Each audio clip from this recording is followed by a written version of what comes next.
नमस्कार, welcome to Preeti special kitchen. आज आपण बघणार आहोत महाराष्ट्राचं फेवरेट पेय म्हणजेच कोकम सरबत. जसं आपल्या महाराष्ट्रामध्ये उन्हाळा आला की कैरीचं पन्हं आवर्जून केलं जातं, तसंच उन्हाळा असो किंवा पावसाळा असो, कोणताही सीझन असो, तिघाही सीझनला कोकम सरबत हे मॅन्डेटरी आहे. महाराष्ट्रात म्हटलं तर मग कोकम सरबत आलंच त्यांच्या घरी. तर चला, महाराष्ट्रामध्ये राहणारे परप्रांती लोकांनासुद्धा कोकम सरबत भरपूर आवडतं, कारण की जेव्हा ते महाराष्ट्रामध्ये येऊन स्टे होतात तेव्हा.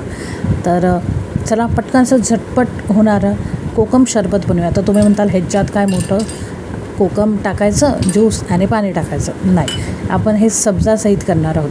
तर बऱ्याचशा जणांना माहीत नाही, त्यामुळे हा व्हिडिओ दाखवते नवीन मुलांसाठी किंवा ज्यांना माहीत नाही त्यांच्यासाठी. प्लीज क्रिटिसाईज करू नका, मोटिवेट करा, कारण की आपले असे छोटे छोटे छान छान झटपट होणारे व्हिडिओज हे तुमच्यापर्यंत येण्याची जे आम्ही मेहनत करतो त्याचं हे एक लाईक करा. तर चला, आता 10 मिनटं पूर्वी सब्जा भिजायला ठेवलेला, अगदी मोजून 10 मिनटं. मग त्याच्यामध्ये सब्जा टाकला 1.5 चमचा आणि कोकम सरबत टाकलं अगदी 2 चमचे आणि रिमेनिंग पाणी टाकलं, पाणी किंवा सोडा ॲज यू लाईक, आणि आईस क्यूब टाकलं. जिरा पावडर टाकलं अगदी 1/2 चमचा आणि आता लेमन ज्यूस टाकायचे अगदी काही थेंब, एक 4-5 थेंब टाकले तरी पुरेसं होतं. आणि आपला कोकम सरबत सब्जावाला रेडी झालेला आहे. सो अगदी इतका हेल्दी बनतो. आणि सब्जा जे आपण घरी भिजवतो ना, जास्त वेळ काही एफर्ट्स लागत नाही. लहान मुलं असतील किंवा वडीलधारे असतील त्यांनासुद्धा हेल्दी आहे.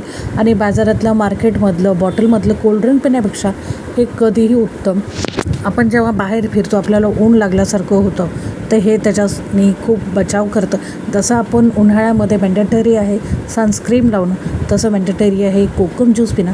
ते सुद्धा सब्जा घालून नक्की ट्राय करा, ते भन्नाट बनतं. जिरा पावडर बाजारातून आणा किंवा घरी बनवा, तीसुद्धा लिंक मी देईल डिस्क्रिप्शन बॉक्समध्ये.